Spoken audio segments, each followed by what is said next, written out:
Previously on the Embracing the Journey podcast. Speaking on like your love for the game, was there ever a time in your career, like high school, college, or professional, where you thought you had lost all of your love for track, or you didn't see yourself continuing, or like you needed a break or you needed to quit? Nothing is forever unless you want it to be. I just accepted certain times in my career I didn't have fun. I hated it. I didn't want to show up. I wasn't performing well.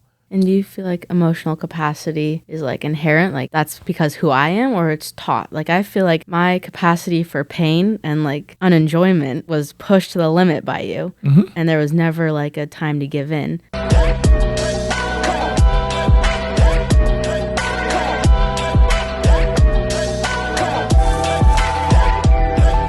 Hey everybody, welcome back to another episode of Embracing the Journey podcast. Today's a little bit different. I'm actually being interviewed by one of my very own athletes. She plays soccer at Washington State University, and I can't wait for you guys to hear about this episode, so stay tuned. And do you feel like emotional capacity is like inherent? Like that's because who I am, or it's taught? Like I feel like personally, my capacity for pain and like unenjoyment was pushed to the limit by you.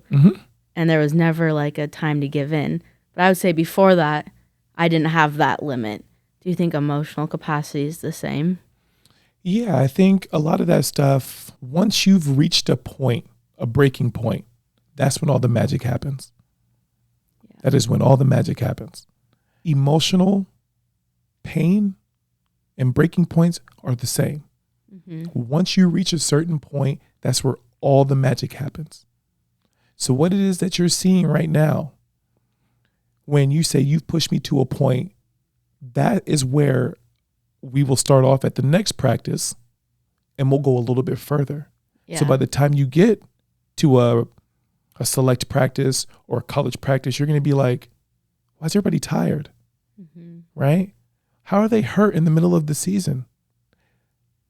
But you've trained like that your entire life with me. Yeah. Right?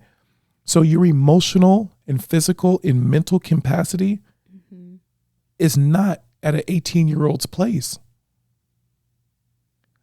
For the sake of the conversation, I could have just trained you with the rest of the girls and called it a day.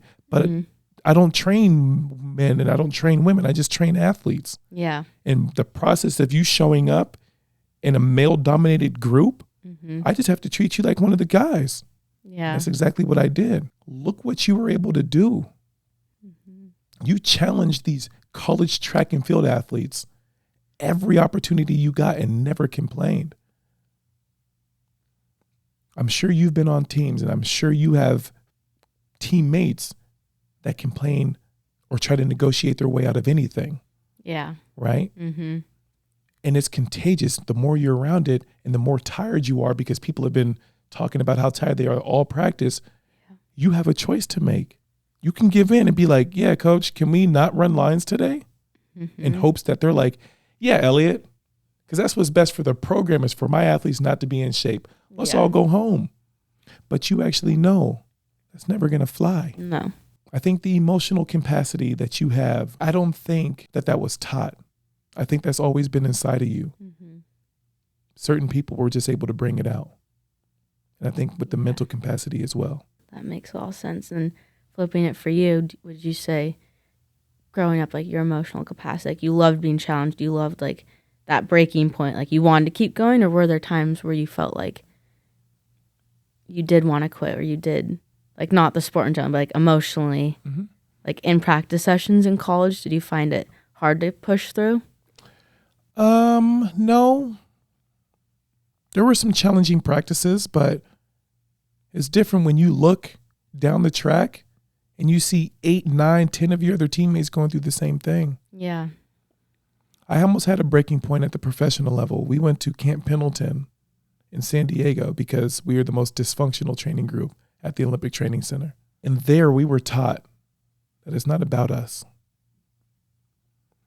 Elliotte, as you know, I'm not a strong swimmer. I'm afraid of heights. I'm afraid of a bunch of things. Snow, all of it. They took us out in a life raft. This is all before the sun comes up. And this was like with the Navy SEALs. And I don't know how far we went out. I don't know if it was 100 yards or what, but the shore looked this big. Mm-hmm. And I had no idea what we were doing. We had life jackets on. We had this. We had that. I had no idea what we were doing. We get out there and the dude was like, get out. And I like froze, like, what? He said, get out of my life raft. And I'm like, my teammates went out backwards. I'm sitting in there and I'm crying like I can't swim. And the dude was like, how do you know? Bruh, I just told you I can't swim. Mm-hmm. And he pushed me out. So I fall in the water and survival instincts kick in. So I just like start going up to the top and I'm in panic now. I used to have a life jacket on. Right. But I didn't think that was going to be good enough. Mm-hmm. And I remember putting my head in the water and just like going as fast as I could with my arm. And I look up and I see one of my teammates. His name was James, flailing his arms because he also couldn't swim, but he was stupid enough to jump out sooner. I wasn't. Help, Norris, help. And I grab him. Unstoppable. What makes you different makes you great. Embrace your punch. And now we're both screaming for help. And I'm, Elliotte, I promise you, I'm looking at it and I'm looking at him and he's like, we're going to be okay. Like, don't cry. Like, stop crying. He was 2-3 years out of college and I was only 1 year out. And he grabbed me. He was like, we're going to be okay. Like, we'll be fine. And he held me and he hugged me and I could feel us going up and down in the water to the point where like, it's like going past your face. And I looked at him and I said, I'm scared. And he said, I am too. And then all of a sudden, these people from like the dive team, the Navy SEALs came and just drug us back to shore. They had like fans or whatever, motors or whatever it was, and just latched onto us and took us back. Just you two or everyone? Oh no, but everybody else made Okay. it. And we got in trouble because no man should be left behind. The Olympic motto is one team, one dream. Mm-hmm. So as I'm on shore, me and James, I look over and he's coughing up water and we're both doing all the theatrics. Mm-hmm. My coach walked over to me, Al, are you happy? I said, no. And he said, what are you going to do? I looked at James and I ran back in the water. And I ran as fast as I could and I swam as far as I could out. And I turned around and my entire team is chasing me because they didn't want me to fail. Mm-hmm. So the reason that I'm saying stuff like this to you is like, there's been several times in my career, all the careers that I've had where I've wanted to quit. And then you realize that there's other people that depend on you. Mm-hmm. The moment you choose to quit is at your discretion, but you also got a little brother that looks up to you. Yeah. And if he sees you quit in the face of adversity, what does that teach him? That quitting's okay. So those days where you're having those horrible days, there's growth in that. There's a place for you to sit back and be like, why me? And if this is all you got, give me a tiny bit more. I can deal with a little bit more. And have that conversation with yourself instead of just being like, why me? Why always me? Yeah. You can take a tiny bit more on the chin. I know you can. So that's what I would say. And just looking back, like the amount of things you've accomplished and what you would have missed out on life, the opportunities, like would you be here right now if you would have quit 15 years ago? Right. I'll never know. But think about some of the people that you grew up with that stopped playing in high school, stopped playing in middle school. You're going to see them next year in college. Yeah. And they're going to be doing something completely different with their life, telling you how bad they miss playing soccer. You guys all had the same opportunity.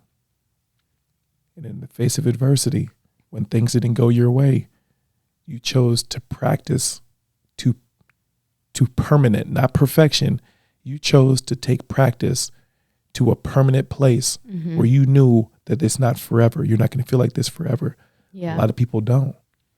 I remember just growing up, like having people quit or like, I would always think like, why would you quit? Like, it just never made sense to me. And as I got a little older to like understand like, oh, they just didn't love it anymore. Oh, it got too hard or like all these different reasons. Like I was like, that will never happen to me. And I remember having a conversation with you, I think it was like freshman year. And you talked like, it's okay to not have a good day or it's okay to not like it and love it.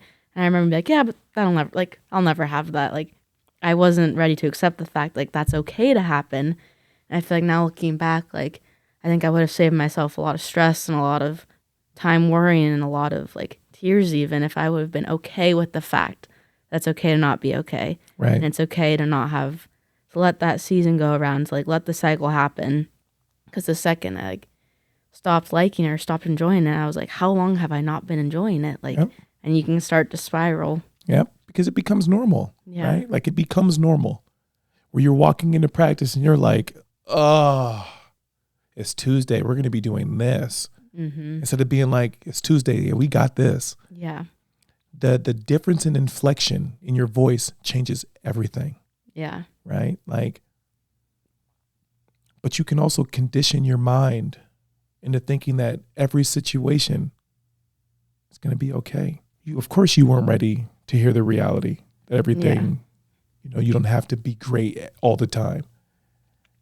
Even Michael Jordan loses games. Kobe Bryant, LeBron James, everybody loses games. I couldn't name one athlete, even if I had to sit back and think about it, that has never lost. Yeah. Everybody does. It's just, how do you lose? Are you a poor sport about it? Are you the person that runs back to the coach's office and want to understand why? Are you the person that's okay with it? Just like, yeah. Or are you the person that's like, I don't understand? You have to have that conversation with yourself. Yeah. No one wants to lose, but the way you deal with it can even change like how much you enjoy a sport, how long you want to play, and the career you can make out of it. And yeah, nobody wants to lose, but there are people that are okay with it. Mm-hmm. And you'll also see that next year. Yeah. Even now. There are going to be people that are envious of you, that think they deserve what it is that you got, but aren't going to work anywhere near the way that you'll work to keep it. And they won't understand why you have it and they don't. Sports reveals a lot about people. Yeah. And some for the better and some for the worse. But all in all, I think when you open your eyes, the finish line that you want may not be the finish line that they want. Mm-hmm. Some people are good with just being the fastest girl on the team or the best girl on the team, when others are like, I want to be the best girl in the NCAA. And other girls are like, I want to be the best girl in the world. We started off talking about success. Success looks different to everyone. Yeah. Right? Mm-hmm. Your coach is not going to measure success in wins and losses all the time. He may measure success in the team being able to come together. No fights, no arguments, no injuries, Yeah. no suspensions, no academic probations. There's so many different ways to measure that. But I challenge you to keep your eyes open these next 4 years when you're walking into this new environment, because I could be biased, but I feel like you have the ability to make this team yours in all capacity. You just have to believe it. Okay, well, thanks for taking the time to sit down and talk to me about this. I feel like a lot of athletes and even myself, like hearing the stories and experiences of someone who has been successful and has like that lifelong like memories and all the things they've been through can really help an athlete either like help themselves, help their game, help even like the mental side of it. So I feel like a lot of people can learn a lot by just sitting down and taking the time to talk to someone. And it doesn't have to be like an Olympic athlete or someone as successful, just any role model or someone they have. Cool. And so this has helped me a ton, so thank you. Always, anything. Good luck this year. Thank you. Cool.